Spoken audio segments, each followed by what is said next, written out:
So we're gonna get started. I'll introduce myself. My name is Alex. I'm a youth lead organizer at Luce. First, I want to give a thank you for joining us at the People's Forum. This is our third forum organized by young people, but it is our first forum organizing an Oregon State Race Forum. We want to give a special shout out to Professor Kuman and the sociology class of 364 for helping us host this also. We want to thank the College of Law students for all your support too.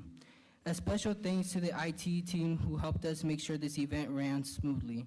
And also a special thank you to CCTV and Radio Poder for live streaming and also broadcasting this candidate forum.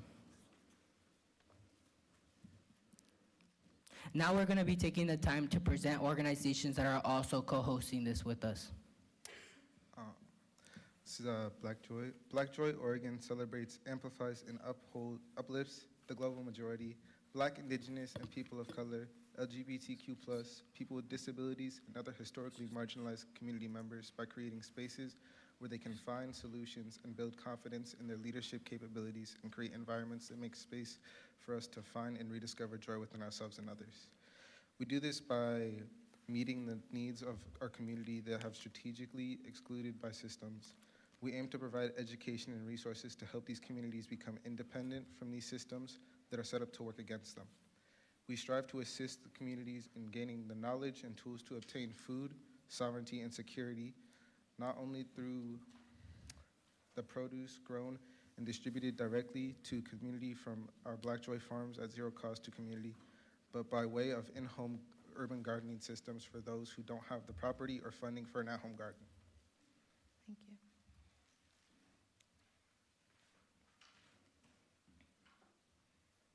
Hello, my name is Axel. I'm here today with Luis and students from Sociology Transnational Feminism. We would first like to thank Luce and Black Joy Oregon for organizing this event. We would also like to thank staff and workers at the Willamette Integrated Technology Services and other workers and facilities who made today's possible. The students of Sociology 364 are happy to support Latinos Unidos Siempre in making this event possible. We want to thank the youth who came and the youth who are taking initiative to serve their communities. Thank you. My name is Alondra. I'm a youth organizer at Latinos Unidos Siempre, and I'll be introducing Luz and a little bit of the work that we do. So Latinos Unidos Siempre is a youth-led social justice organization. We are people who come from historically marginalized communities. Together, we work for the educational, cultural, and political development of the youth. We as youth empower each other to decolonize leadership roles in the community and make leadership accessible to directly impacted youth. Leadership development supports our work to combat racism and all other forms of institutional and systemic oppression and discrimination through grassroots organizing. We have two major programs that support youth in our community: a leadership program that helps young people develop their cultural, social, and political skills, and a mentorship program that supports young people by giving them access to resources, education, support, and positive youth development. To start off, I want to do the land acknowledgement. So before we go on with our event, I would like for us to take some time to acknowledge the lands that we are standing on. We are standing on indigenous lands stolen and taken by force by European colonizers whose legacy of white supremacy continues to impact indigenous communities to this day. The bloodshed that has stained these lands will not be forgotten. The land we stand on is the land of the Kalapuya people. Together, let's honor the Kalapuya people and commit to standing in solidarity with our indigenous siblings of this nation. Together, let's remember who has walked thousands of years on these lands and who they truly belong to. Together, let's stand with our indigenous siblings to keep indigenous people's traditions, language, lives, and cultural lives alive and thriving. To the Kalapuya people, thank you for allowing us to be here today. Thank you, Alondra. Now we'll be getting started. Today, we'd like to take the time to thank both candidates for being here. You have taken the time of your day to educate the community about the importance of voting. Today, we have Paul Evans from District 20, and we also have Virginia Stapleton from District 21. We will move on to questions put together by 15 youth leaders from Salem, Kaiser, and Woodburn. The first question we'll have, or before we get started, I know I had spoke a little bit to the candidates about how the process would work. Pretty much the way it would work is we have a statement, we have some questions for folks from the youth who are gonna ask them. We do have a timer on each question and how much time folks will have to answer. We have someone here named Angelique who will be giving them a heads up of whether they have 1 minute, 2 minutes if their time here has ended. And pretty much that's it. We'll get started with the very first question is, tell us about yourself, why you are running for office, what makes you most qualified candidate for this position, and what would you like from the community to know that are present today? And I'll pass it to Virginia Stapleton first. And your time will start now. Thank you so much. Can you hear me okay? You can bring it forward. Okay. All right. Thanks so much for having me. My name is Virginia Stapleton. As you heard, I'm running for House District 21, and I am a lifelong resident here in Salem, Oregon, born and raised, and born into a really large family.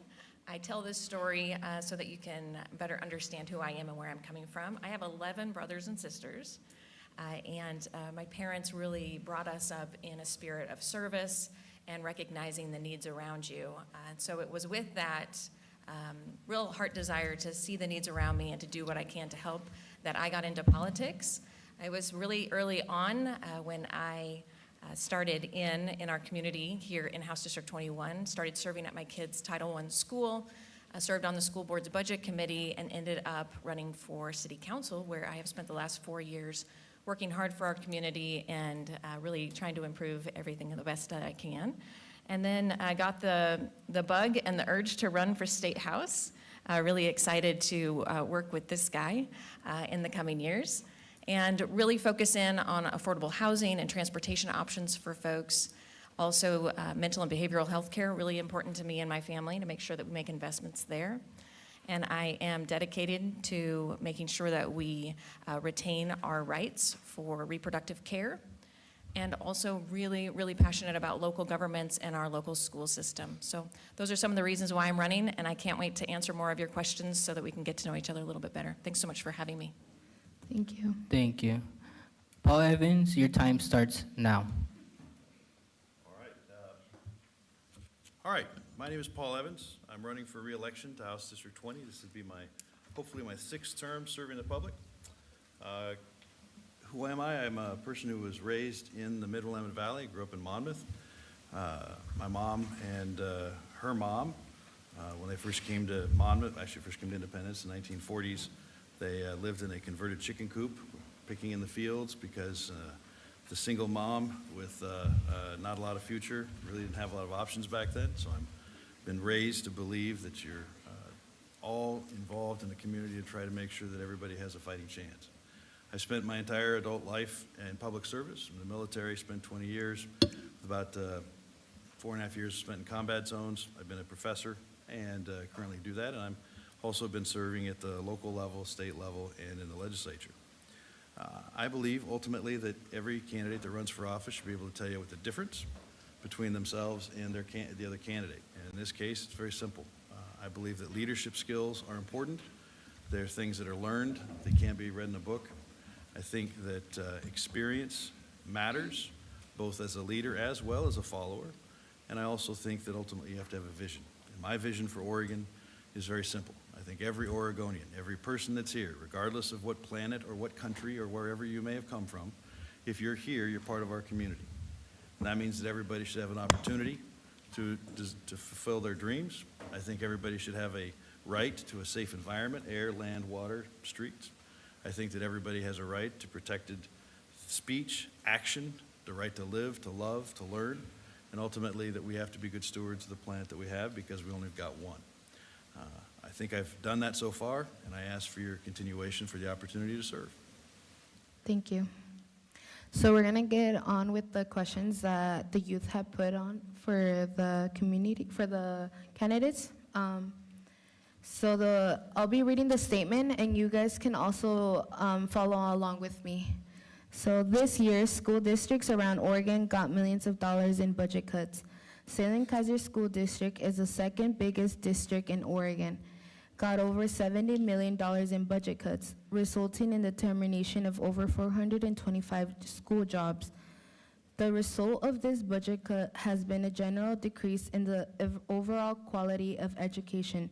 Students from Salem-Keizer and Woodburn have reported that they experience overcrowded classrooms, difficulty accessing mental health and academic counselors, and have little to no access to culturally responsive educators of color.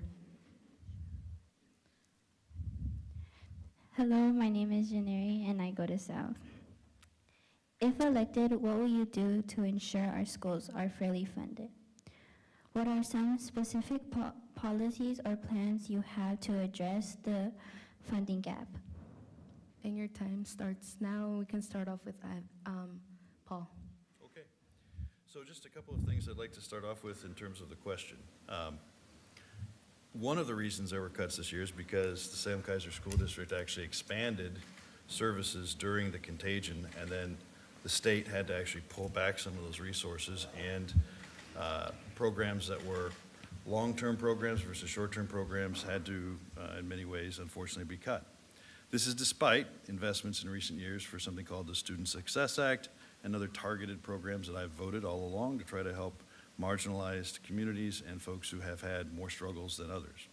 The simple fact is this, and anybody who's listening back in TV land, we are continuing to move the deck chairs on the Titanic until we actually recognize that the fundamental problem is that Measure 5, Measure 4750 are artificial constraints, and they are preventing students like you from getting the opportunities and the education I have. So I'm hoping people will be listening to that. Now, what have I done? Literally, I've made almost everybody in the state of Oregon mad through a number of opportunities that I've put forward in terms of legislation, one of which this last session in 2024 was House Joint Resolution 201, which was designed to be the first bypass of Measure 5 4750. And the counties and the cities who right now say they need money were the ones that actually made sure that bill didn't get to the voters. So what am I going to do? I'm going to continue to fight because I believe at the end of the day, the quality education model, in addition that we update every 2 years, is where we should be shooting for. And we are not meeting our responsibilities, our duty as Oregonians by not getting you the services that you need. So I'm going to continue to do what I've been doing, and hopefully with your help, convince the folks back home to basically get rid of Measure 5 4750 so we can have adequate funding. Thank you, Paul. Virginia?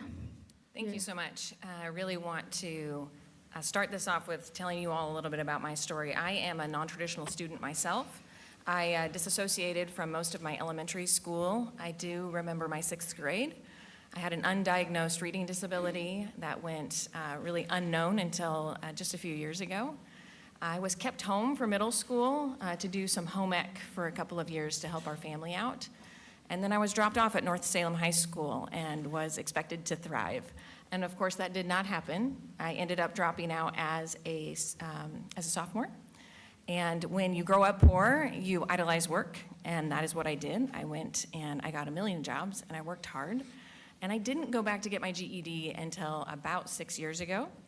And I did that. I got my GED, and it was fabulous. And then I went and got my associate's degree from Chemeketa. I now have 2 kids in the public school system, one at North, which is crazy, and one at Parrish. And I have one who's excelled math and reading and all of the things, and I have one who's struggling with severe dyslexia and dyscalculia. And I recognize the challenges that parents face right now, and I want to be that parent that goes and not only fights for my own kid, but fights for every kid in the district to make sure that they have everything that they need in order to survive and thrive. And I agree with my colleague here, Measures 5 and 50 and 47, I've been saying this for years now at the city level, are the reasons why we are struggling so hard at the local level, and they have to be addressed. So I am really eager to get to the state level and tackle these issues so that families have what they need. Our schools are vital to our communities, and they have to be able to thrive in order for our families to thrive. So that is going to be a passion project for me, and I'm really excited. Thank you. Thank you. Thank you, Janeri.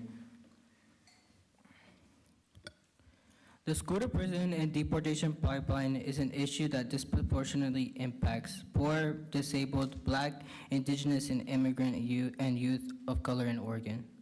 The school to prison and deportation pipeline is a term that describes the systematic impacts of policing in the U.S. Schools that create excessive forms of punishment and for behavior and learning disabilities. The impacts of the school to prison and deportation pipeline often begins as early as kinder and follows youth into adulthood. Students are pushed out of their schools and into the juvenile justice system instead of receiving the support they need to succeed.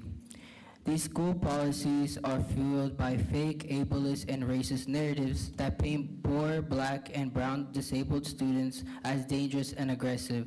These narratives erase the humanity of students and see them as a potential criminals, rather than students who need access to resources.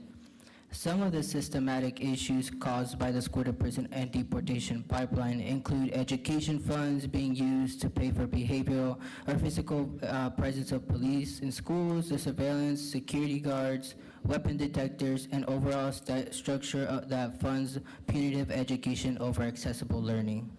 System impacted refers to people who have been directly affected by the legal system, either through incarceration, the incarceration of a loved one, or somehow negatively impacted by the criminal justice and legal justice system. Hi, my name is Marlene. I'm a student at Woodburn High School, and my questions for you guys are, will you prioritize systems impacted students? How will you prove this to students through policy? And how will you work to address the impacts of the school to prison and deportation pipeline through actual state policy and funding? And we'll start with Virginia. Your time starts now. Thank you so much. This is such a really important question for our community to ask and to really wrestle with. As you heard in my previous answer, I am very attuned to especially folks who are in our education system that are struggling with disabilities. And so I can relate on a certain level to the struggles in this. I think a lot of kids feel threatened when they're in our schools, and I think they feel that they are not seen for who they really are, and I believe that that is something we have to address and fix. I want to create a community that cares, and I think that when you do that, when you can focus in on funding programs that support young families, I think that's where it starts.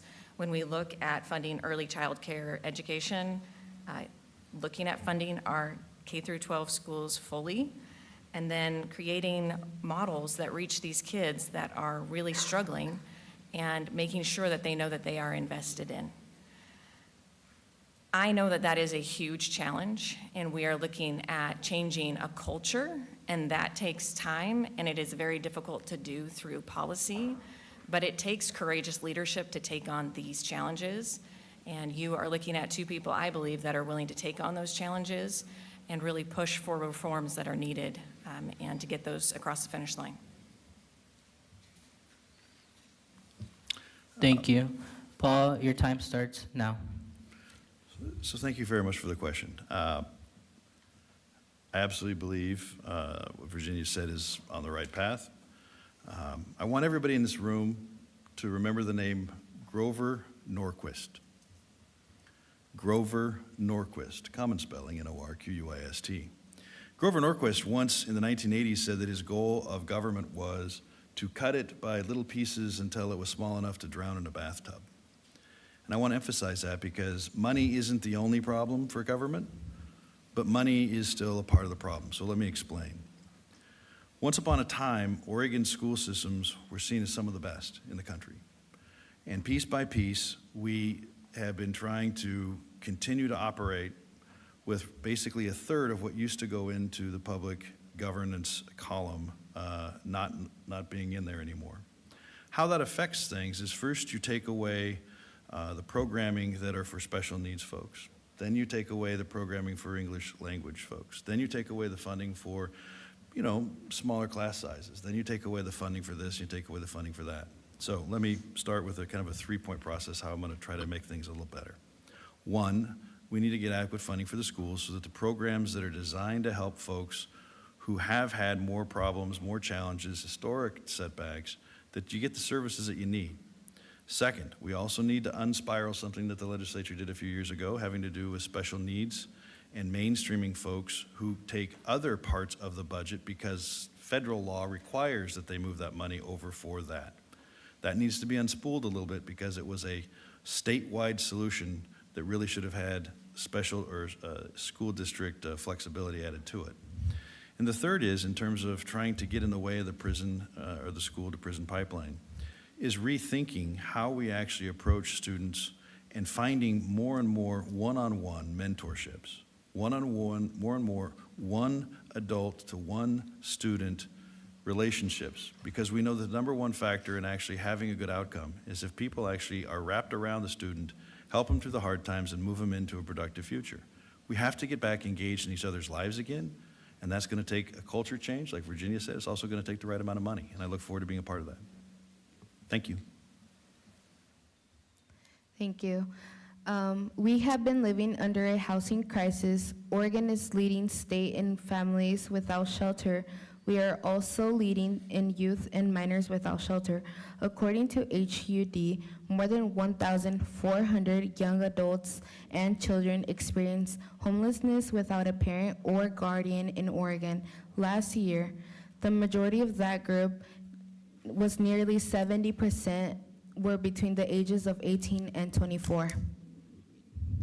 Hello, my name is Aleida, and I'm a senior at Woodburn High School. My question is, what is your plan to address the housing crisis in your district? What specific funding would you advocate for, and how do you plan to achieve this? Paul, we can start with you, and your time starts now. Okay, so I'll be honest, I'm not gonna solve the housing crisis. I'm gonna try to improve it. And over the last 10 years, I've voted in favor of something like $2 billion put into the housing and homelessness problems. The challenges are this. In many ways, we're approaching the wrong end of the problem. For at least 20 years, we were encouraging builders to build the wrong things in the state of Oregon in terms of where they got their money for the project. They were building McMansions and they were building commercial space.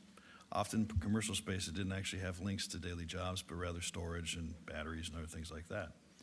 We have to rethink not just how we're going to improve the housing stock, but that means putting housing in a longer-term plan of where housing is next to food, next to schools, next to the ability to actually work and live in the same area, which we've never really been good at.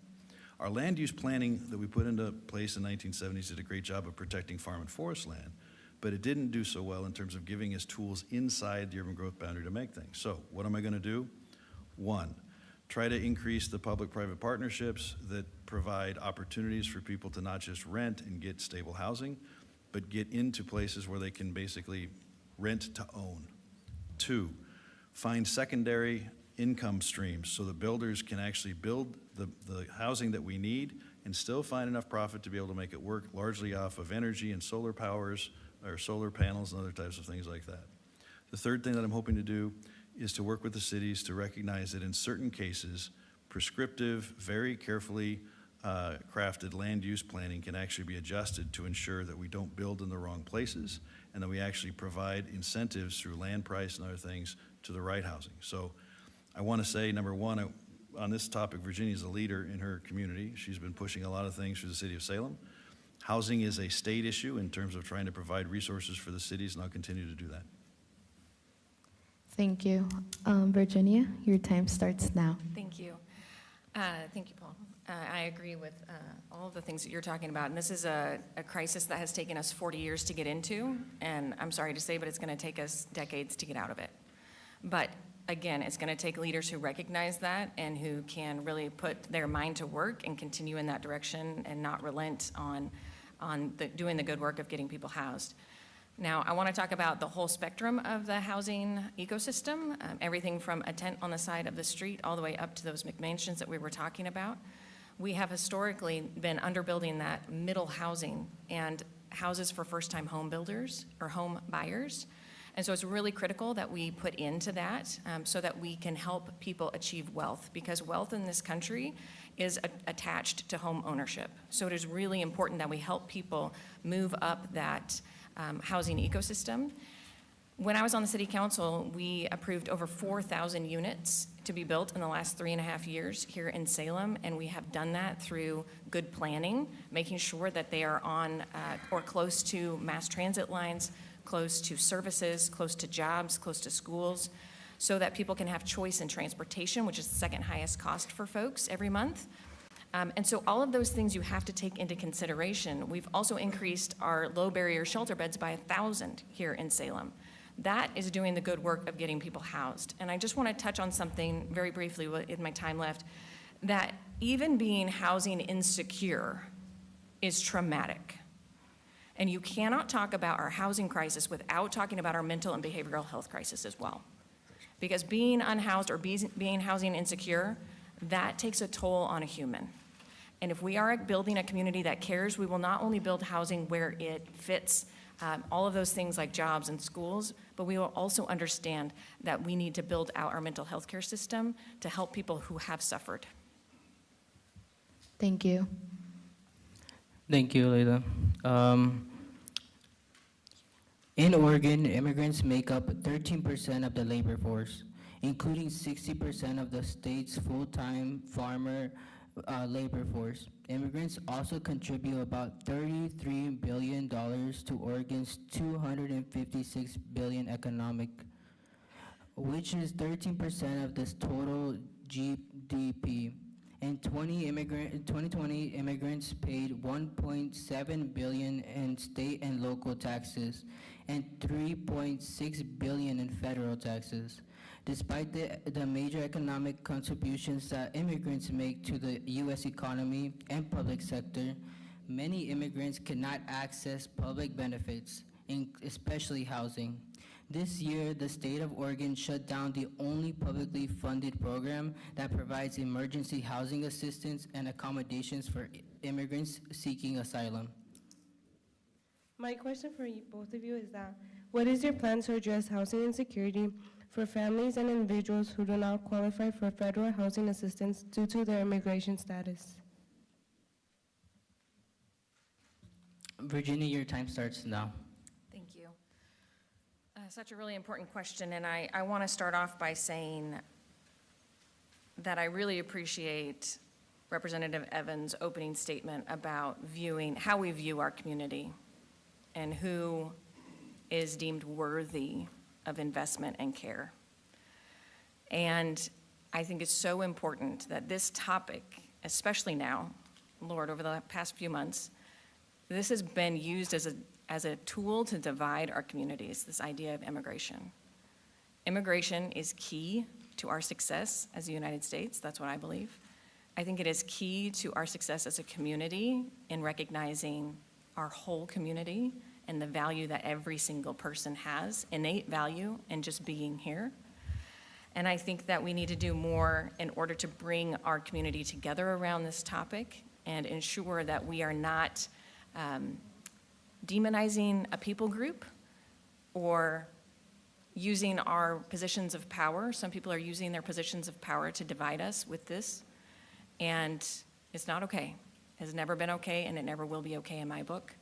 So I will work hard. I think that appointing a task force to address the issue and really listening to the folks who are suffering through this so that we know the challenges.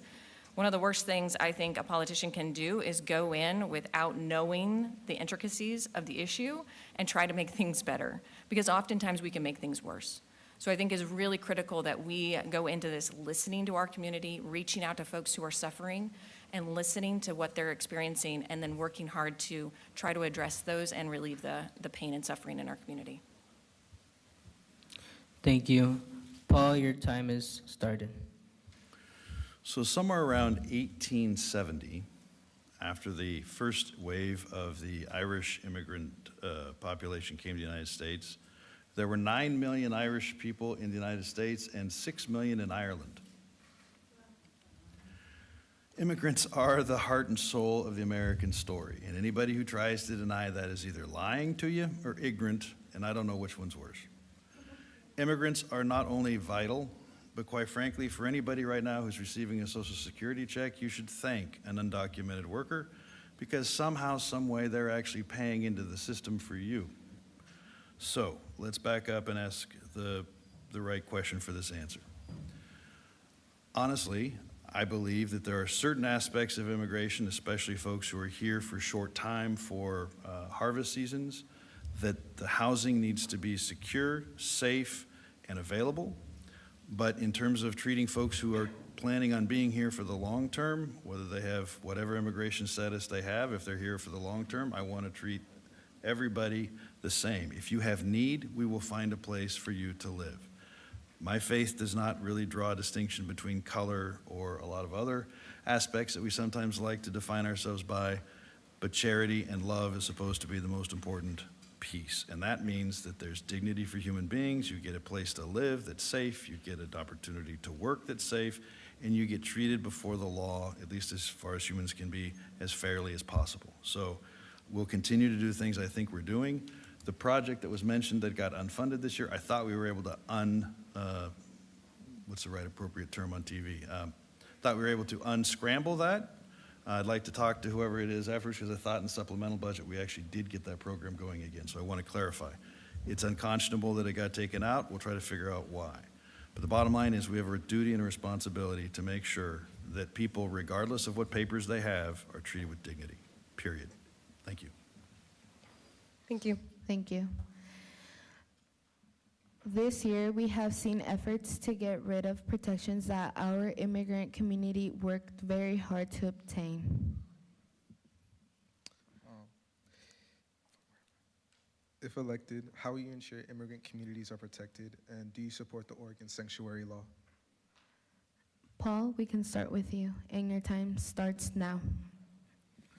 So I'm actually the public safety co-chair on Ways and Means. Presuming I get to have that job and haven't made too many people too angry, which is always a question, I will continue to do what I think the legislature is supposed to do and provide oversight and remind people that the funding they get for the programs have to be based on following the law. And with respect to some people who like to claim constitutional status as a sheriff or whatever they want to call themselves, bottom of the line is that when it comes to a sanctuary law status, I not only support it, but I am a pretty fierce defender of the lines. Now, I want to be clear. If somebody happens to be a criminal, that's not an excuse, but I refuse to try to turn immigrants into criminals because you're an immigrant. Very, very different reality there. So I believe, and in fact I've had lots of conversations with every level you can, prosecutors, defense attorneys, judges, sheriffs, police, corrections folks, that the sanctuary law is not simply something that is a fantasy land. It is in fact a reality here in Oregon. We are not going to allow the state apparatus of providing services and public safety to be abused by those who want to turn immigration into a little football game. And I want to put a marker down on immigration as a federal issue. The dirty little secret is, at the federal level, the far left and the far right actually don't want a solution. This is not hard math. People who want to be here, people who want to be in America and make it better, that's a net win for us.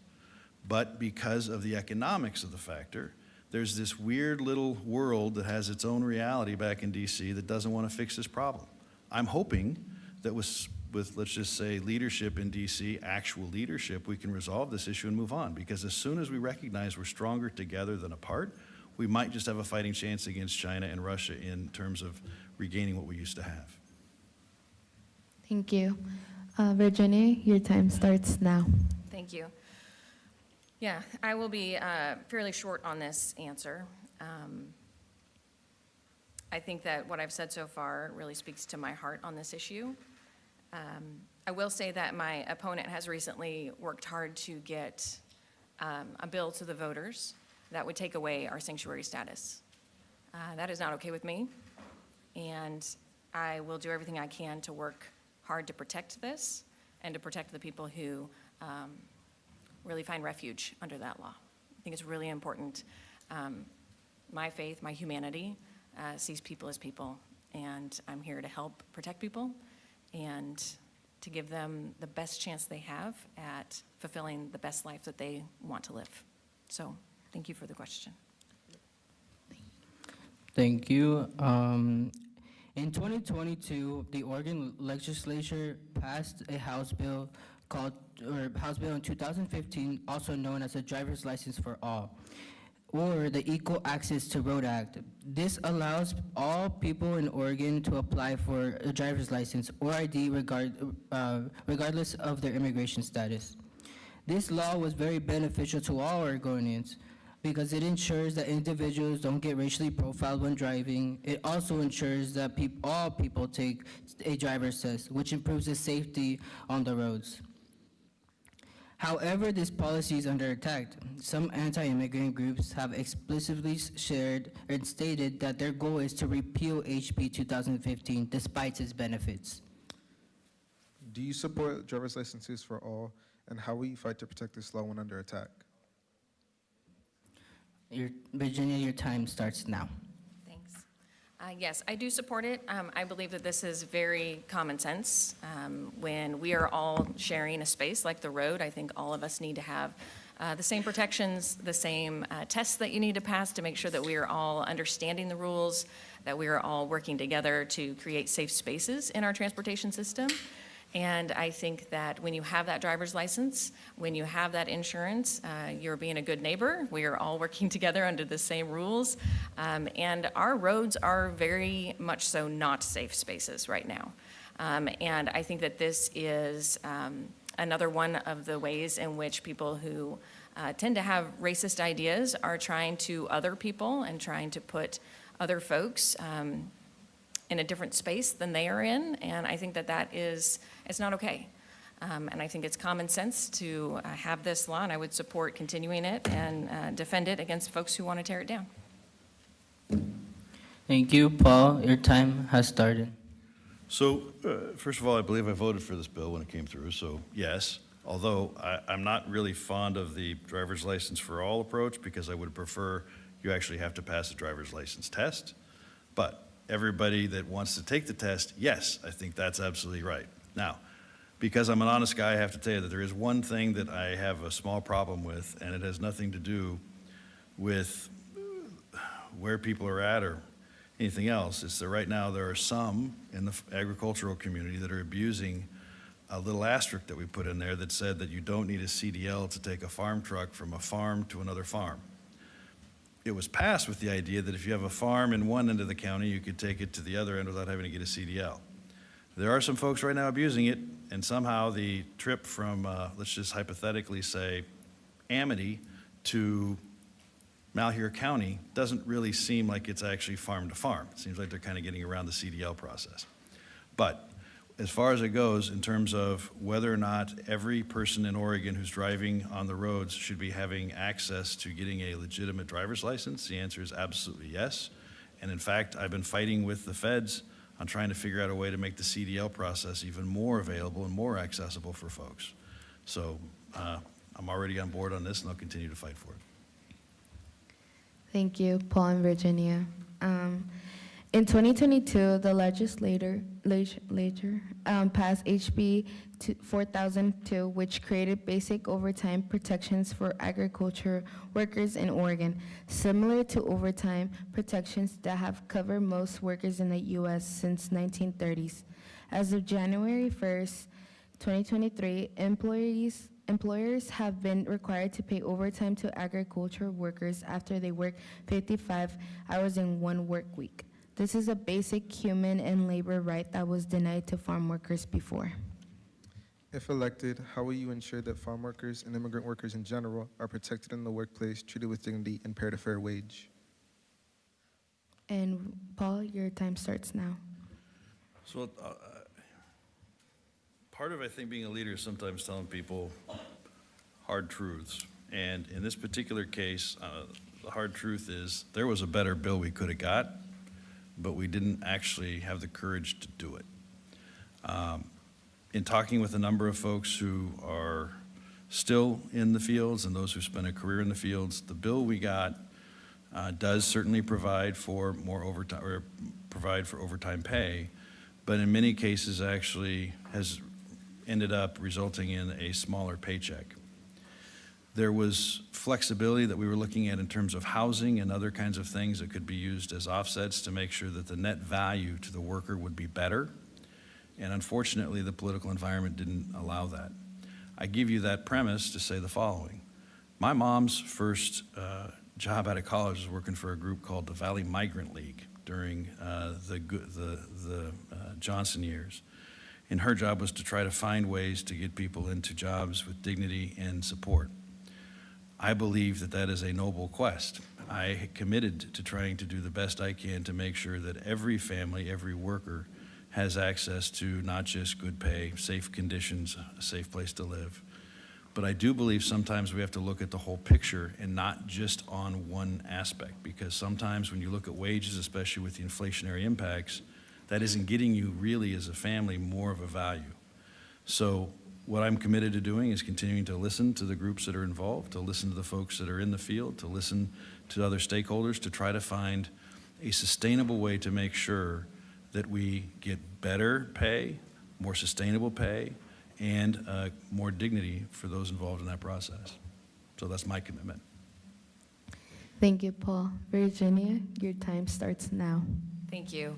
I agree with everything that Representative Evans just said. This is an issue, of course, that needs to be addressed. I also want to bring up the fact that we have underfunded our BOLI group, and they're the folks that go out and ensure that workers are being treated fairly, that there is not wage theft.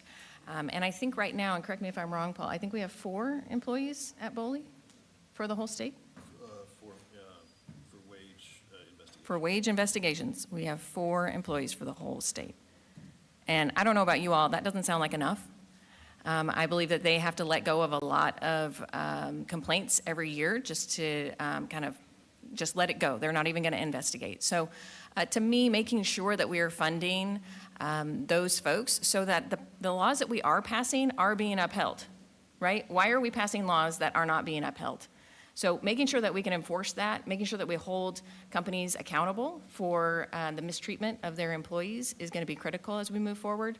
And again, I agree with everything that Representative Evans said as well, and really excited to work on this issue because this is about dignity, this is about folks thriving in their communities, and all of us working together as a town and a state to make sure that we move forward on this issue. So thank you.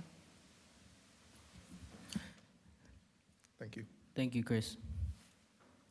In 1994, Measure 11 was passed as a result of racial stereotypes and national hysteria towards the false narrative of increasing crime.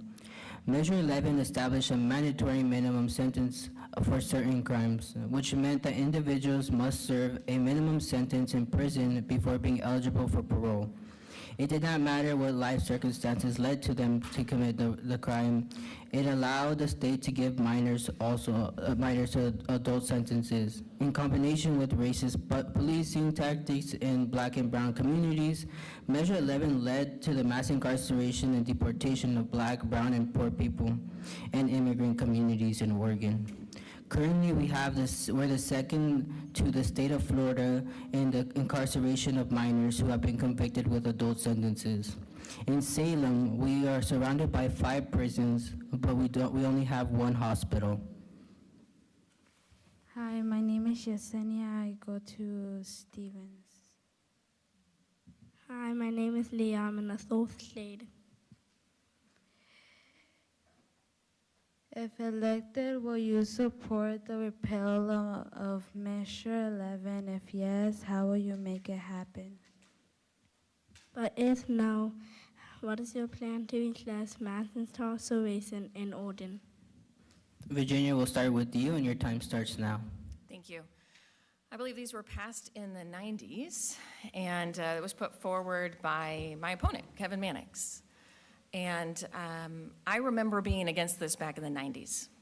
And I think that the damage that this has done to our communities is vast.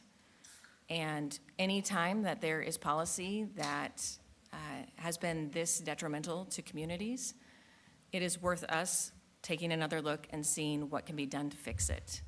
I don't think that we have had the courageous leadership in place to date in order to really grapple with this, but I am committed to that. It has been really interesting to run for office against Kevin Mannix. So many folks have come forward to me and requested phone calls or video calls with me to tell me their story about how Measure 11 has impacted their life, their families' lives. And it has been devastating. It's been devastating to hear those stories and to know the damage that has been done. But it's also been devastating because looking forward, this is a huge lift for our community. And it has to be our community. I think it needs to go to the voters, and I think that I will do everything I can to have this be repealed. I think that folks deserve their day in court, and they deserve to stand in front of a judge and a jury and have the whole story taken into consideration and have that process worked out through a community, not through somebody who came up with an idea in the 90s and put minimums on things that they don't even take in the whole story of the whole person. And so I really do think that this is an area that we went too far on, and I will work hard to do everything I can to make sure that we can move on as a community and begin the healing process, for sure. Thank you. Paul Evans, your time starts now. So in this particular case, I have very mixed feelings, so I'll walk you through it. Yes, I actually believe Measure 11 needs to be repealed. However, my reason for repeal is a little different than my colleague and friend. I believe that we actually have judges to wait for it, judge, instead of what has effectively become a charging system that the district attorneys determine what charges are going to be brought that then bring in what potential sentences are in play. It's time to go back to actually having judges that take the whole story and hold people accountable. Now, I want to be very clear. I am not the mushy kind of guy. I actually believe that if somebody commits a violent crime, their life story should be considered, but they still also have a victim, and the victim should have equal say in terms of the outcome because they're the folks that are also affected.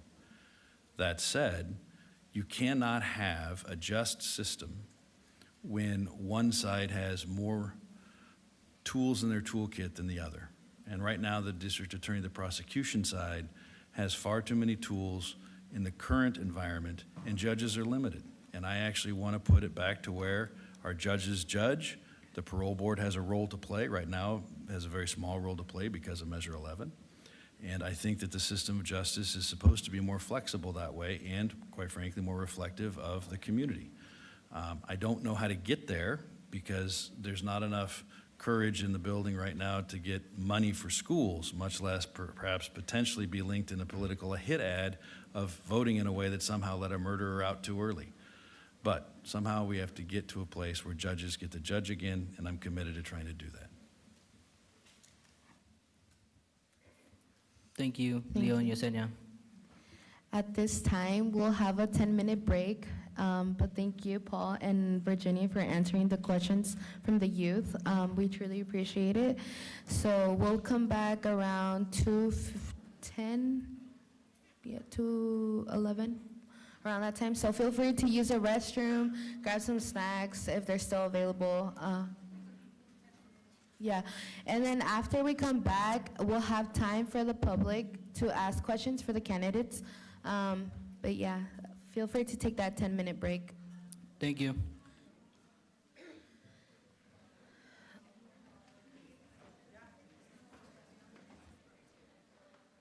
We are waiting for the second batch of waters to come. So if you're thirsty, we'll have some water bottles in just a second.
Really good event. It's a pitchfork barbecue. Oh, Really? No, if you've never done a pitchfork barbecue, it'll be Independence Riverview Park.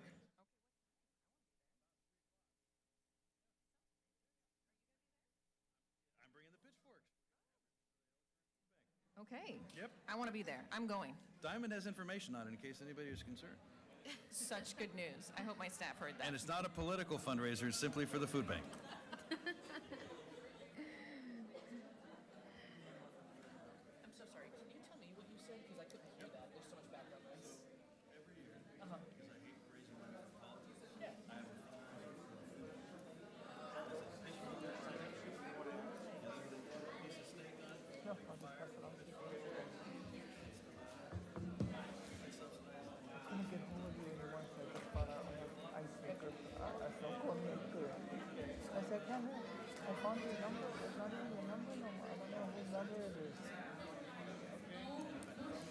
Is that where park?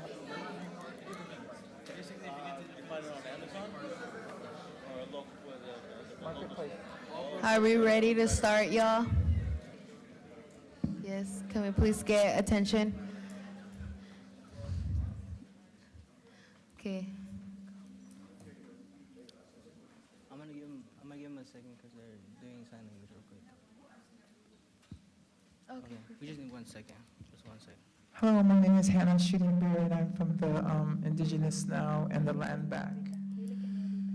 My question is, in 2022, the state of Oregon proclaimed Indigenous Peoples' Day as a day, but yet not have yet come as you, as being on school board and as a city councilor, as you come.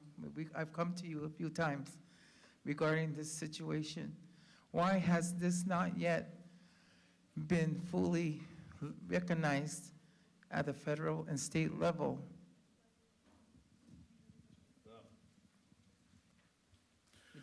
So if I understand the question, why hasn't the day that we proclaimed Indigenous Peoples' Day become a federal and state holiday?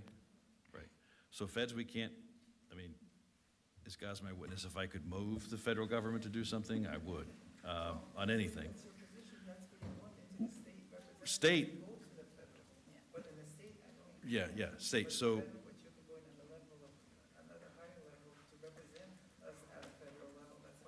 Yeah. Well, I'm pretty certain I won't get to represent us at a federal level, but I try to push those that are to listen. And one of the unique things about Oregon in terms of the holidays, we have actually several holidays that we have passed into existence. And in many ways, how we negotiate contracts is actually about what days we celebrate. So for example, May 8th every year is actually Military Family Appreciation Day, has been since 2009. Not once has it ever been recognized because it wasn't argued at the bargaining table. I happen to believe that we are moving close to being able to do that because we don't recognize Columbus Day as a state holiday anymore. And I'm hoping that we'll be able to do that.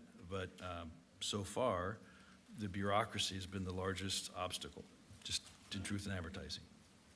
As you know, we are the students of this land, I- and we should be recognized, be the first to be recognized. And you gotta remember, the borders crossed us. We did not cross the borders. Yes, ma'am. That's why this is so crucial in our community, because we have not just the local natives here, we got other federally recognized tribes in this state. Well- So remember that. Don't forget us as well. Ma'am, in fact, I have gotten in trouble with my friends arguing that if you actually look at statistical numbers, there are more indigenous folks in Oregon than there are a couple of other categories of race and ethnicity, and that some have their own months, and we don't have one for Native Americans. So I'm with you. I agree. I just haven't quite won that fight yet. I would love to say, one, I'm with you as well, but I also want to use this as an opportunity to talk to the public about how important it is to get involved with your school boards, with your local city councils, with your union as well, if you are working in a union job, because it is where those grassroots things start, is where we can then build and get to the state level, and states can then build to the federal level. And that's how we move things, is by starting in these spaces like the school board, like city council. So it's so important. I want folks to hear this, that if you are able to get involved at all, even if it's a board and commission at your city, we need you. We need people who are passionate about these issues to start getting involved and working in these ways so that we can continue to push this forward and get movement in a lot of different areas. But this one, of course, I'm fully supportive of that, the state level, and really excited to start causing good trouble on this one as well. Yeah? We did go to our school board. We did go to our union, and that's when they said, oh, we gotta go to our state representative, and that's where we're at this point in time. So thank you. Yeah, so thank you for asking the first question. So we're gonna get into, now it's gonna be open for the public to ask the candidates questions. For the candidates, whoever feels more passionate to answer first, feel free to do so.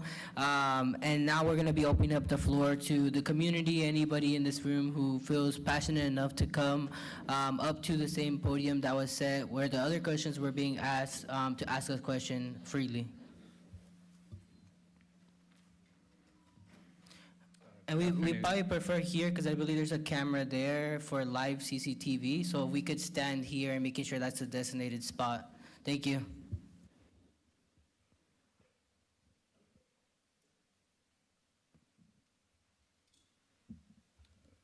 Hello, this is for Virginia Stapleton.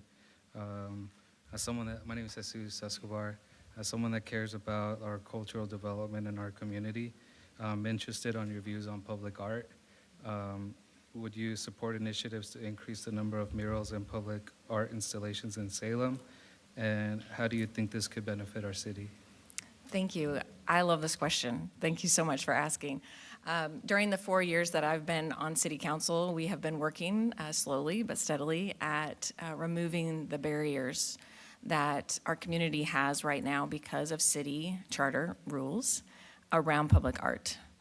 For me, I see art as freedom of speech and a really great way for our community to get involved with their neighbors, with other folks around them, to build a community that cares and that is responsive to what's happening in the world. And so during my time on council, I moved to allow intersection art. Some of you may have some in your neighborhoods. But this was a way, coming out of the pandemic, that we saw that communities could come together and create art that represented their area and their culture. And it has been amazing to see those sprout up all over the city. And we are working on really allowing more public art everywhere. This is a way that we can communicate with each other. It's a way that we can connect with each other. And I believe that accessible art is really a powerful tool in expressing our heritage and expressing our viewpoints. I really would love to work with folks on functional art. So ways that we could, I'm really big into bike lanes and protected bike lanes, and I would love to see our folks from especially our indigenous cultures to work together to create functional art that not only works to protect people who are biking, but also really does placemaking and allows people to see the cultural heritage that we have. I think it would be a wonderful thing. So that's what I'm working on at the city and have been for the last 3.5 years. I hope that answers your question. This is something that I want to also take on to the state. For me personally, I don't know if you've noticed, but when you walk around the state capitol and the state grounds, there's not a lot of female representation or non-binary representation in the art that's on state grounds. I would like to change that. So yes, very passionate about this topic. Thanks for asking. Thank you.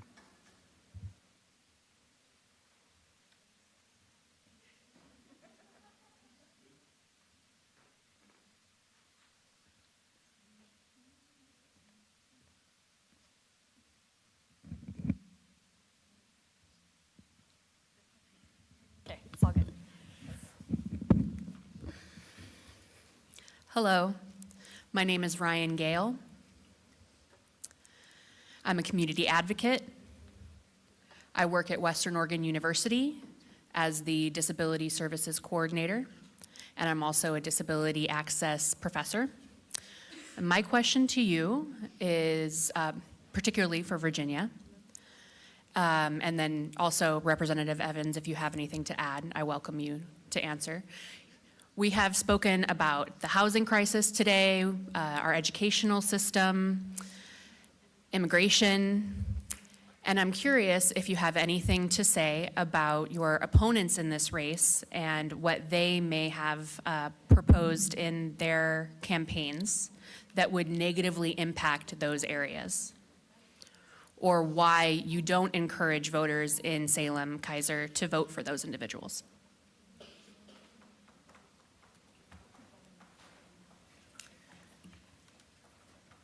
Thank you for the question. I want to be careful in how I answer. I think that an election, anybody who's running for political office should have a passion for what they're doing and good policy ideas and a connection to their community, and that's what gets them elected, not necessarily voting against somebody else, right, or tearing somebody else down. But there are very distinct differences between my opponent and myself, and I think that some of his ideas are going to be really, really harmful for our community, and I want to focus in on one of them in particular. He would like to get rid of the estate tax. And when I think about House District 21, and I think about the folks who live there and the struggles that they have, it's about the day-to-day. It's about housing. It's about access to food. It's about schools and their kids and their jobs. When we take away the estate tax, we are really benefiting the wealthiest of us here in Oregon. And we have to balance the budget. And so anything that comes away from that revenue source then impacts our schools and our ability to provide good transportation options and help people with their housing. And so when Kevin Mannix wants to take away taxes on the wealthiest Oregonians, what he's not saying is that it's negatively going to impact every single one of you and me, because we rely on a community that cares, that invests in their education, that invests in helping those who are in hard times. So that is probably the biggest area that I would like to really draw a distinct difference between he and I. I am funded by grassroots efforts. He is funded by mega corporations and the wealthiest Oregonians. That's a huge difference between us. And so I want to pull that one out. That's the one that I would focus on the most. Of course, there's lots of other areas. You can go on my website and see all the different ways that we're different, but that's what I would like to bring today. First of all, thank you for the question. Thank you for what you do every day. One of the things I hope to do in the next session, if reelected, is to ensure that Western gets a PhD program in ASL and interpretive services. I say that because my opponent has a lot of good ideas, I think. I think they come from the right place. But I think there's a role for both leadership and experience. And you get experience by doing, and you learn leadership through failure. And I think my opponent, who has, again, a lot of enthusiasm and a lot of heart, would perhaps benefit from finding a particular space and taking root and actually learning government one job at a time. I say that because it's easy to promise things. And I have a record going back to when I was 18 years old as a city councilor. And the good, the bad, the ugly. I certainly can share with you the mistakes that I've made and the errors and the lessons I've learned. But I think the key difference between myself and my opponent is I offer myself warts and all as a leader who will do everything I can to protect this district and move Oregon forward. And I have the knowledge of how to do that. And I think that's the biggest difference. I asked to add a little bit, so here goes. What I think is really great about folks like Representative Evans and myself is that we have both served at the local level. This is really critical when it comes to understanding Measures 5 and 50 and 47, because we understand the funding issues at a really granular level. And that experience is critical when we are at the state level and making decisions that are impacting our schools, that are impacting our cities. And so something that, that I always love talking to Representative Evans about, and I think that we really connect well over, is that local level leadership. And it's critical when you start looking at state policymaking. Thank you so much.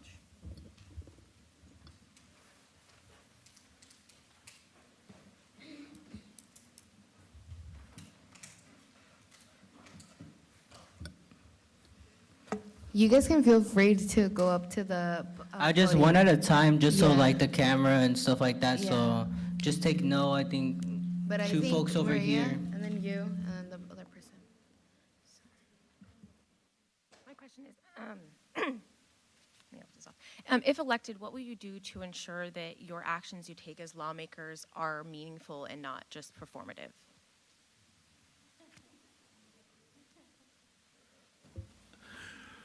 Well, let me tell you. This campaign, at 3 different forums, I've been accused of castrating Oregon's youth. I've been accused of genocide and of mutilation. I say that because the cool kids in school don't have to have those kinds of conversations. I spend my entire life as a public servant recognizing that my duty is to do what I think is right in the circumstances I find myself in. That means voting for bills that I don't necessarily agree with 100%, but if they do more good than harm and they move us forward, I will fight for them and I will defend them, and I stand up for every vote I've ever taken. The difference between those who do it for performance art versus actually governing, the performance art generally doesn't actually offer a solution and generally doesn't ever have any ask involved because people don't like to actually have to sacrifice. We say it, but we don't really like to. And if you look at the 200 or so bills that I'm introducing this next session, you'll see that almost every one's asking for sacrifice because ultimately I'm going to do everything I can to put Oregon on the right course before I depart the scene, or hopefully at least until the voters retire me. I think if you're in politics for the performance art aspect or the power or the glory or the prize, you're not only in it for the wrong reason, but you're dangerous. So again, warts and all, I offer my record. I don't think I'm ever going to be seen at the Cool Kids Club or somebody who is seen as the preferred candidate of the next generation of whatevers. But I also am the guy who, when people need to get things accomplished, am often in the room to figure out how we can get it done. I think America has a problem idolizing their political leaders and expecting one person to save them. That is impossible. When people try to demonize somebody and say they're going to go to the state house or whatever it is and wreak havoc, I know that I am just one vote. And it's going to take collaboration in order to move things forward. And I firmly believe in progress over walking out or walking away from your job, taking the hard votes and knowing that you're going to have to defend yourself and your vote. I also believe in working hard for what you believe in and sometimes having that space where you bump up against your values and then being able to also stand up to that and hold to your values as well. The long and short of this is that Paul is not going to save us. I am not going to save us. There is no one person who is going to save us. It is going to take a community that decides together to move us forward. And yeah, I think that I am committed to being authentic. I'm committed to being vulnerable with people. I think people are really sick and tired of kind of that strong person, that loud, that brash person. I'm going to be honest with you and vulnerable every time. And because I think people are craving a real person when they look at their politician, somebody who has lived experiences that they can connect to and that kind of makes them understandable and relatable. And that's who I want to be, and it's who I want to take to the State House and represent you all. Thanks.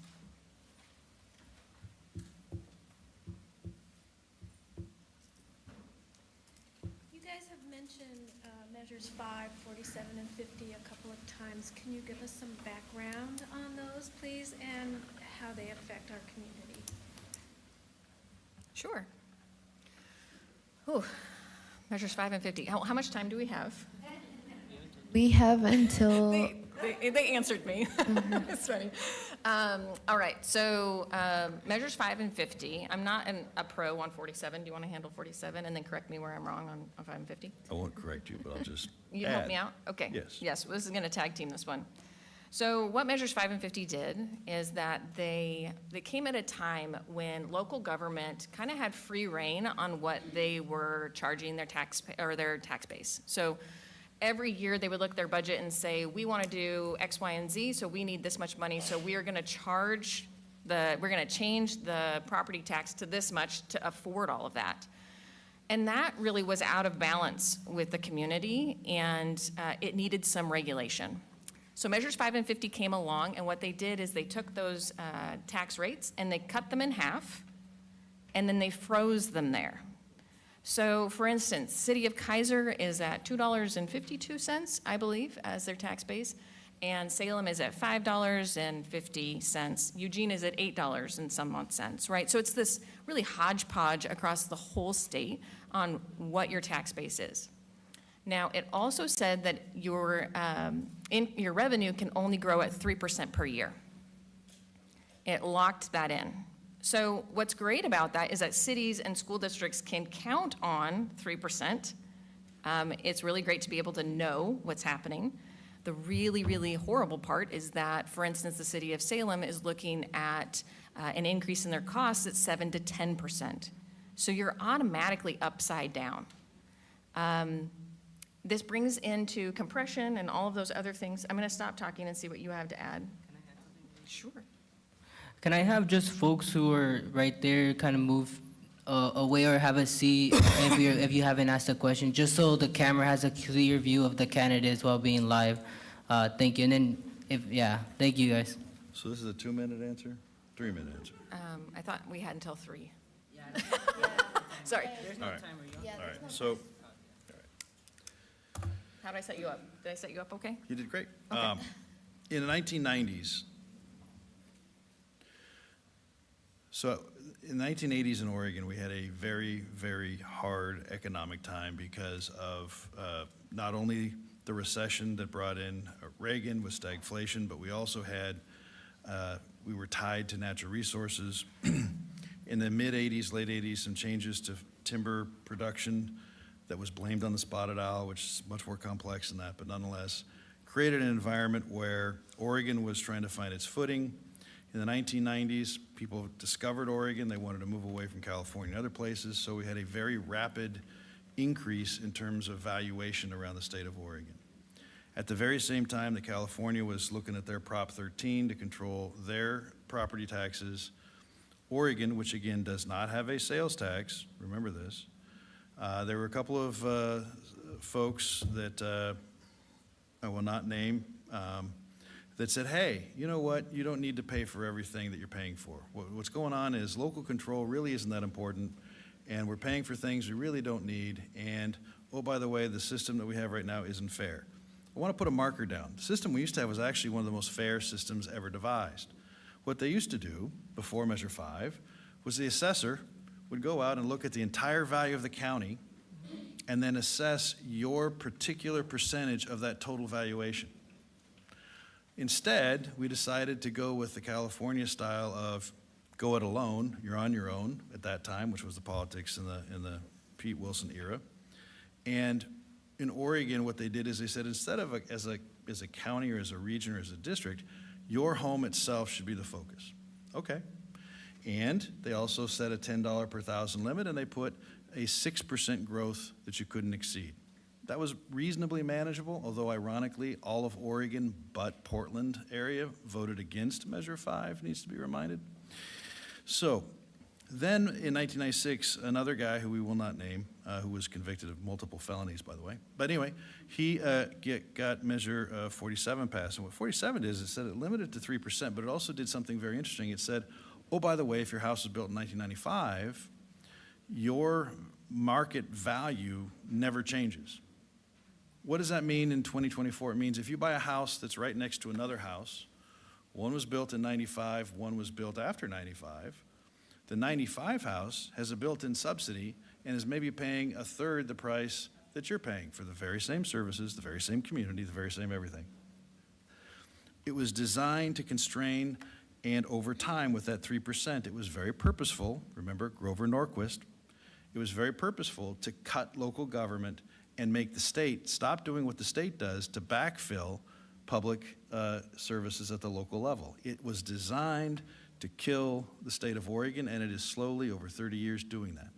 And anybody who wants to argue that, I'll meet them in any parking lot anytime.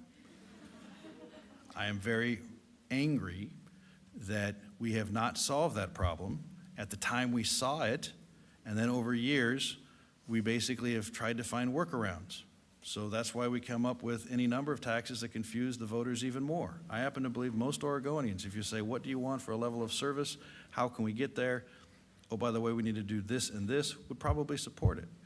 But the reason Measure 5 and 4750 are such a challenge is because everybody, well, not everybody, most people who are elected are afraid to even talk about it because there's this weird, and I believe unsubstantiated fear that if we get rid of Measure 5, oh my goodness, what would happen? Well, if we got rid of Measure 5 legally, we'd go back to the system that was actually more fair, and wait for it, all the folks who you will hear on TV and in the campaigns and everything else, we want local control, they'd actually have it. But the secret is some don't want local control because then they'd be responsible for actually raising taxes that are necessary for the services they want. So it is a complex reality. At some point, we have to fix it, or we will continue to watch Oregon decline, period, end sentence. Yeah, I think that we need to really understand that the cuts that we saw in the Salem-Keizer School District, 5 and 50 have a huge portion of that, and we have been cutting for years.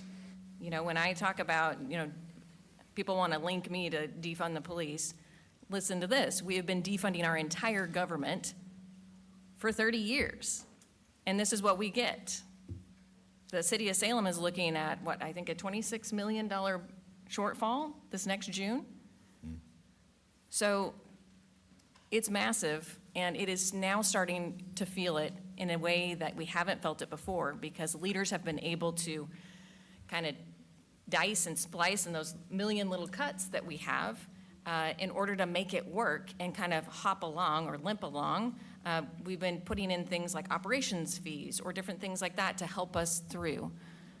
That's not working anymore at all. We're going to start seeing things like libraries close. Your parks start to close because those are not, those are quality of life programs that the city runs, not necessarily emergency response.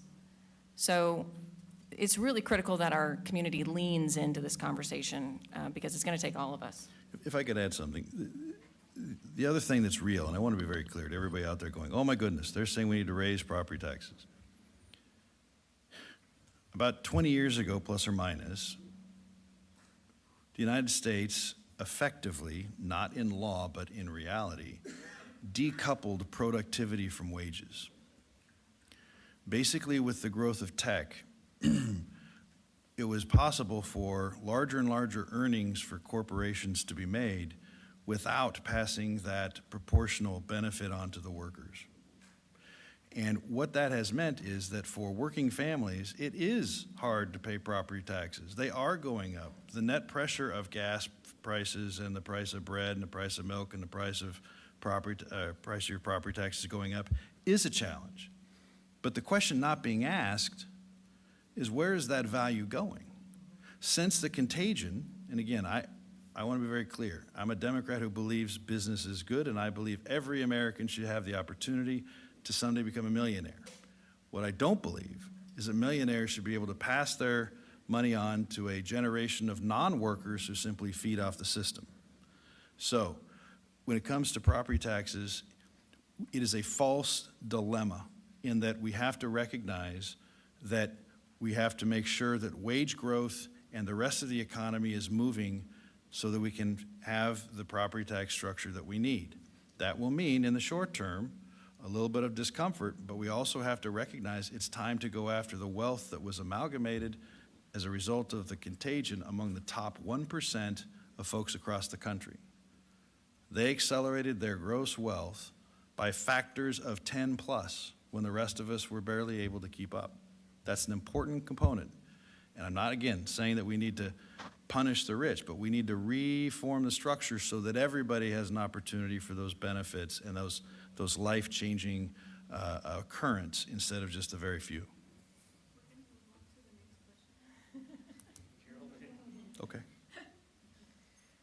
Thank you. My name is Alonso Oliveros of the American Friends Service Committee.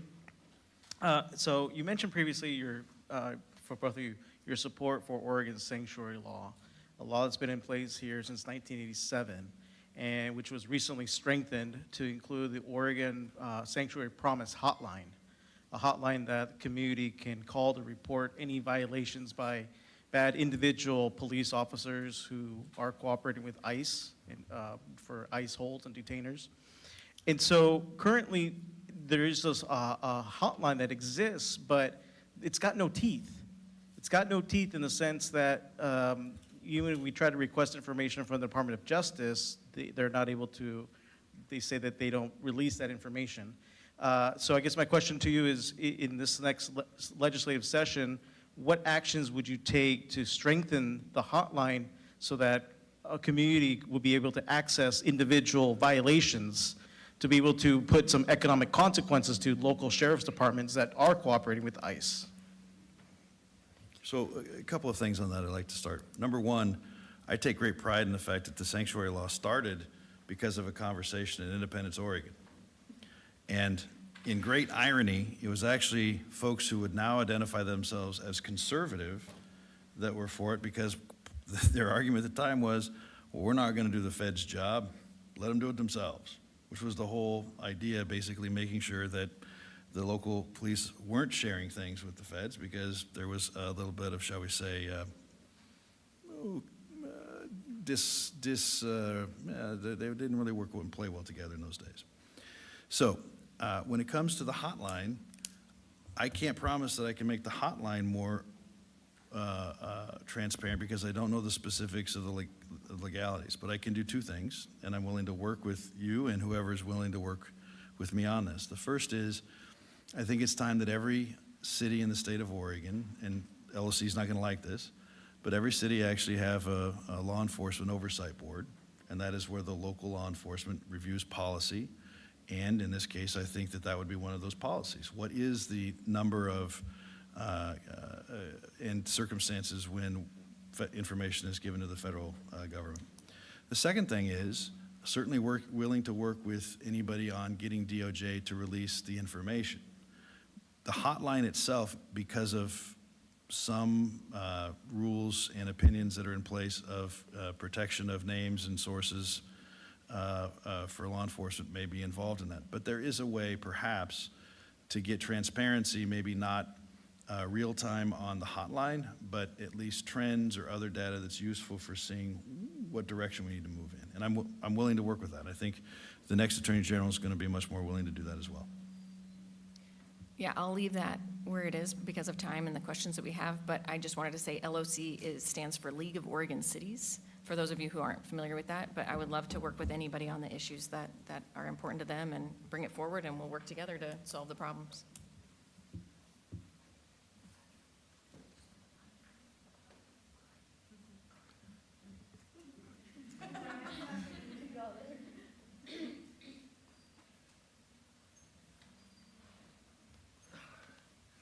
Paul, I've spent about a decade wishing I was in your district so I could ask for help. Good to see you again. Honestly, I so admire the guts that you have demonstrated in the sleepless nights that I know you have. I have a question. I heard, I read in on Facebook your reference to restorative justice, and I'm wondering what you might think is the reason that that Salem's crime has been dropping since about 2018 by my calculations, and big time dropping in the last 3 years, and if those are related, and if so, thank you, and how? It's always good to see you, Sarah, and I will do my best to answer this question. Earlier, when we were talking about Measure 11, I really wished I had more time, because restorative justice is something that I'm really passionate about. Personally, in my own life, I have never experienced justice. Sometimes I wonder if it's actually a real thing or something that a social construct that we have developed in order to make ourselves feel better about the pain in which we all suffer in life. I think restorative justice is a way that we can repair the damage done in our communities and be able to build relationships with one another. Right now, we really are separate. The folks who perpetrate crime and those who are the victims are really held separate from each other. And I do believe that the only way that we have true healing is when we can bring those two together and find a path forward. I'm going to leave it at that because I know time is short and I want to give my colleague a chance to answer, but that is what I am committed to in this life, is moving to that general direction of how we interact together as a community. I don't think I answered the question, but that's the best I got right now, Sarah. So with respect, I see two tracks to what you were asking, and thank you again for your kind words at the beginning. Restorative justice to me is something that we need to move towards, but I don't actually think it's possible right now because society, especially communities, are frayed by ideology and by, in many ways, the division between identity. And until we actually come together with an identity of a community first, relearn those lessons, I don't know that restorative justice in the way that it can really be powerful is there. If people won't listen to each other about anything, how do you actually have that happen? But I think it's a worthy goal, and I'm committed to trying to work on civics. In fact, after a couple of nights ago of an event, I listed 10 items I'm going to be putting forward as a bill for an agenda for civics, and hopefully we can move that way. The crime reporting thing, though, is a little interesting in that because of changes in policing in the city of Salem, I don't know that you're actually comparing apples to oranges anymore. I don't know that crime has gone down. I know that reported crime has gone down, and I know that response to crime has gone down because changes in terms of what's responded to has changed. That said, I honestly don't know that crime rates have gone down. I know violent crime rates apparently have gone down. But unfortunately, because of the rise of fentanyl, I would be surprised if theft and other minor crimes have actually gone down. They're just not being policed because of resources. And that's something that I take personally as a challenge we have to fix. Thank you. I was just wondering, what can we do to keep DOC, hold them accountable for some of the things they do, and what can we do to keep incarcerated folks safe, and also for people who come out of prison. I started going to jail when I was only 12. I did 20 years incarcerated. I spent 5 years in solitary confinement. The amount of things you see in there screws you up coming out, and just starting off with nothing, you know. I don't got any family. I don't have nothing. I'm currently homeless. Went to college. I'm starting. But yeah, I just wanted to see what we can do to keep it safe and hold them accountable for all the things they do in there. And I've been stabbed. I've got broken fingers. 5 years in solitary. A lot of damage, you know. Yep. But yeah. That's So, all. Well, sir. So first of all, thanks for coming, and I understand we're going to try to talk offline sometime. Yeah, Get you. please. Yeah. Background, I spent 3 years teaching in the prisons, mostly OSP. And currently I'm the co-chair of the Public Safety Subcommittee, which means I'm responsible for DOC's budgeting, which really in many ways means their policy. there's 3 or 4 things going on that I can't control. We are way understaffed, which means people that wouldn't otherwise be hired are kept on. People that maybe shouldn't work as many hours at a time do, so perhaps either they're not where they should be when something happens among folks incarcerated, or perhaps their frustrations become manifest. It's a bad situation all the way around. We also have, in my mind, a horrible, Americans are very good at the initial game, and then we kind of forget and move on to other things, and the end game we're not very good at. Placement and reintroduction to society is, I think, the most important part of the process, and is generally the last funded, because it's not as sexy as all the other stuff that gets on the news and gets clicks and everything else. That said, in the past, I've worked with the Lifers Club at OSP on different ideas and suggestions.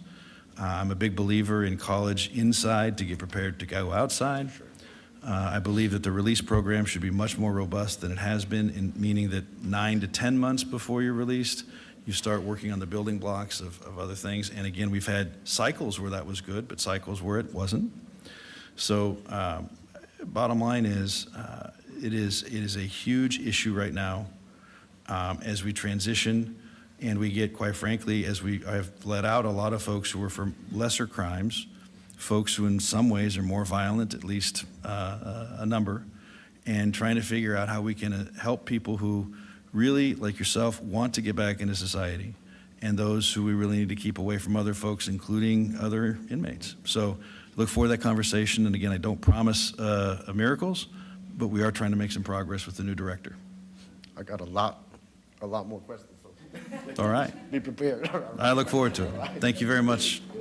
Yeah, and I just wanted to add something here. There's so much to talk about here. It's ridiculous. And this is, again, I will say, this is the issue that has come to me as somebody running that has broken my heart.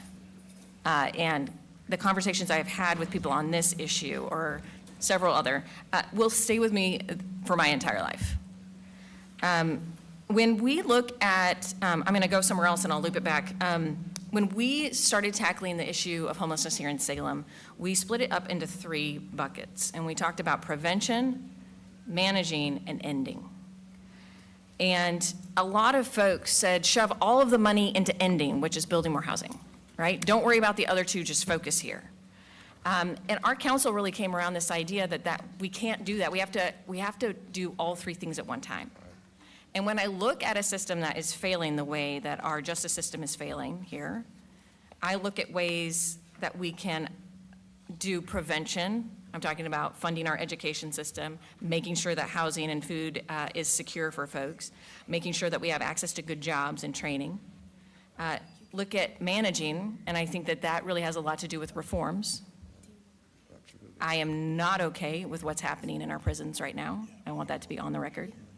I cannot wait until I'm elected so that I can dive into these issues and work with really great people like Paul to really get at the root cause. And then when you look at ending, we're talking about, what is the word, recidivization? Did I say that right? Sure. Okay. Recidivism, yeah. Thank you. Yeah. Okay. How are we helping people leave that system and reintegrate into our communities? And so we can't just focus on one of these areas. We have to do all 3 at the same time. And a lot is going to be asked of our communities, where we're talking about our unhoused crisis, whether we're talking about our justice crisis, whether we're talking about our mental and behavioral health care crisis. All of it is going to take a lot from all of us, but I'm really committed to helping in this area. Thanks for coming down and asking your questions. Thank you. Thank you. I think, I don't know, it's up to you. I know that Paul does have to leave. I don't know if you want to take one last question? Let's do one more, then I Yeah. think. One last question, and then yes. Thank you, sorry about that. No worries, thank you. For underrepresented groups, what are you gonna do? Cause there's federal recognition for Native Americans and stuff. What about people are Mayan or Aztecs? What are you gonna do for them? Cause I'm part Mayan, my dad's part Mayan, but there's no benefits we get unlike the Native Americans. And there should be some recognition that we get too. I think the question is, we have recognition for Native American tribes as indigenous persons in the state of Oregon, or in the nation, but we don't have for Mayan organizations, foundations largely that maybe were not as populous or not as many groups in the United States, at least at the time. For folks who identify as Aztec and Mayan and Inca and other groups that are indigenous, to me, it makes sense to have, like the Canadian system does, a recognition of indigenous peoples. And then basically the first step is indigenous peoples, and then the identification process. The United States is a very strange process for understanding Native Americans, as I believe it's still based on percentage of blood or something like that. Has it changed finally? That's all colonization in there, so that's why we do not look at that, like I said before. Right. The borders crossed us. So like him, his question is, that's what we're talking about, indigenous people say, that's what he's asking about. Well- This is from a community member asking what we do So, as Native and indigenous. so from a state perspective, we don't get to decide federal policy. So I will certainly like to meet with you and figure out what it is you'd like to see happen. But in Oregon, unless a group was here before colonization, we haven't really done a lot of work to develop those relationships. Certainly open to that. Certainly, to me, if you're a member of an indigenous person or an indigenous group, you should have some kind of recognition and some kind of identification. But I'll tell you what I know and what I don't know. I don't know federal law on this. I'm pretty good on state law, but certainly willing to work with you to try to figure out what we can do.